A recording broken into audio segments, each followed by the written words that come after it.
যখন আমি ডিউটি যাই তো তখন মনে হয় সারাদিন আমি প্রচুর কাজ করে ফেলেছি, তো ক্লান্ত হয়ে যাচ্ছি। আর যখন বাড়িতে থাকি তখন কী কাজ করব খুঁজেই পাই না। রান্না, খাওয়া, ঘুমের পর, বাড়ির সমস্ত কাজের পরও অনেক সময় বেঁচে যায়। তো সেই সময়টাতে আমি এখন বসে পড়েছি ড্রয়িং করতে। তো ব্লাউজের ওপরে ফেব্রিক দিয়ে ময়ূর আঁকছি। তো কেমন হয়েছে সবাই অবশ্যই জানাও আমাকে। আমার ফেসবুক পেজ রয়েছে নুড়ির হার, তো ইউটিউব রয়েছে নুড়ির হার। তো সমস্ত ভিডিও ইউটিউব এবং ফেসবুকে আসতেই থাকে। তো অনেক দিন পর আবার আঁকিবুকি নিয়ে বসলাম। তো আজকের ময়ূরটা কেমন হয়েছে জানাও। আর হ্যান্ড প্রিন্টেড এরম ব্লাউজ নিতে চাইলে কেউ কমেন্ট করো কিন্তু।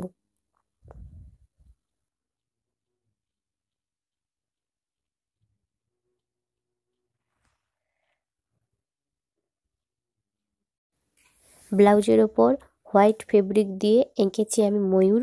তো এটা কি আদৌ দেখে ময়ূর বলে মনে হচ্ছে? তো সবাই জানাও আমাকে। তো অনেক দিন পর আবার বসলাম ব্লাউজ নিয়ে। তো পাঞ্জাবিতেও করার ইচ্ছে আছে, দেখা যাক কবে করতে পারি। তো আমি রাত্রিবেলা আজকে রান্না করেছি রুটি। তো রুটি মাখা হাতটা এখনও ধোয়াই হয়নি, তো এই জন্য হাতে এখনও আটা জড়ে আছে। আর তার উপরেই আমি বসে গেছি নকশা আঁকতে, কারণ এরপরেই খাওয়া দাওয়ার পরে ঘুমিয়ে যাব। তখন আমি আর আঁকার সময়ই পাবো না। তো এই সময়টাকে কাজে লাগাতে হবে, এতটুকু সময় যেন নষ্ট না হয়। তো জীবনে প্রচুর সময় আমরা নষ্ট করি, সময় খুব মূল্যবান। এই জিনিসটা আমি এখন শিখে গেছি, তোমরাও ঠিক শিখে যাবে। সময়ের মূল্য দিতে হবে সবাইকে। এবারে হাতার উপরে করছি কলকা ডিজাইন। তো শুরু করে একটা ডিজাইন, তো পুরোটা দেখতে থাকো, আশা করি অনেকটাই ভালো লাগবে।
একটা কাজে বসলে যতক্ষণ না সেই কাজটা শেষ হয় ততক্ষণ অবধি মনে যেন একটা শান্তি নেই। তো ভাবছিলাম আজকে রাতেই এটা কমপ্লিট করে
ব্লাউজের ওপর ফেব্রিকের ডিজাইন করেছি, তো কলকা এঁকেছি, এখানে একটা ময়ূর আর এদিকটা পুরো ভরাট করে একটা ডিজাইন। তো কেমন হয়েছে অবশ্যই কমেন্ট করে জানিও। তো বন্ধুরা, ব্লাউজের ওপর এই ডিজাইনটা করেছি, কেমন হয়েছে বলো। এটা হয়েছে হাতা, এটা আছে হাতা, তো এটা হচ্ছে ডিজাইনটা।